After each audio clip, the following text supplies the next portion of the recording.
This strike is stranding stacks of shipping containers, and it's also raising fears of disruptions to the economy if it lasts. Now, at the heart of it is a fight against automation. Doug Flynn joins us, Flynn, Zito, Capital Management. I want to spend a minute or two on this, Doug. There's an article from Axios, I think, that it's a good one to put up here because they talk about this, are you fighting off the inevitable, right? Striking port workers are trying to fend off the inevitable, is how Axios put it earlier today with they're trying to keep the robots from taking their jobs, demanding the new contract, forbid automation.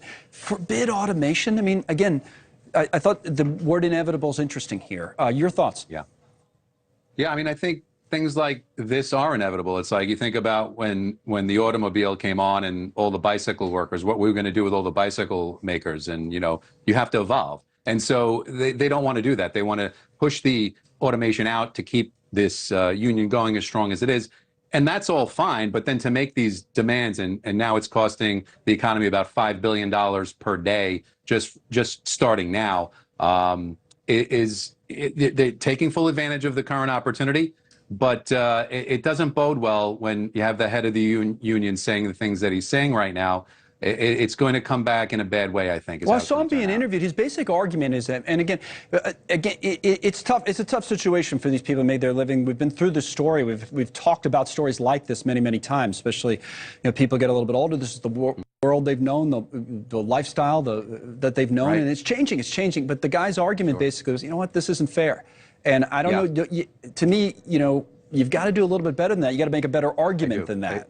I agree. I think, it's like we were just talking about it, driving anywhere and having the toll booths and having the toll collectors. And it took a long time, one by one, maybe you kind of let them graduate out, as now there's no more toll booths for the most part. It's all automated. So, that's evolution. That's what happens. And I think you could push it off and do it the right way.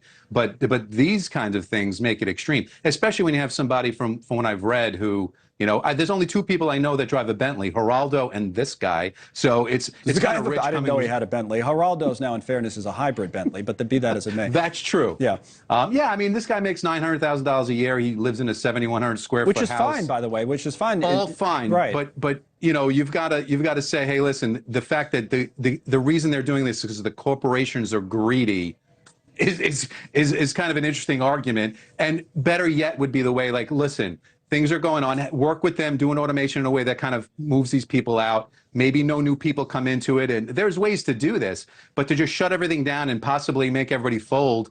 And they offered 50% when they were asking 76% raises, and they haven't accepted that. And 50% raises over 6 years is a pretty good number considering what's going on with inflation now. But inflation now very likely could pick up if this gets extended. And that's really where the problem is, especially on top of all what it's costing the economy right now. Yeah, I mean, the raise is one thing. I mean, it's a lot. But complete ban on automation, again, you wonder whether that's realistic and whether you are just trying to fight something that's inevitable. It's hard to make a rich argument that says, like, you need us, we're going to cripple the economy, but, oh, please don't bring in any automated robots, because do we really need you if that's the case? So, that's the issue as I see it right now. $5 billion a day. How long will it last? Doug, thanks. As always, Doug Flynn there.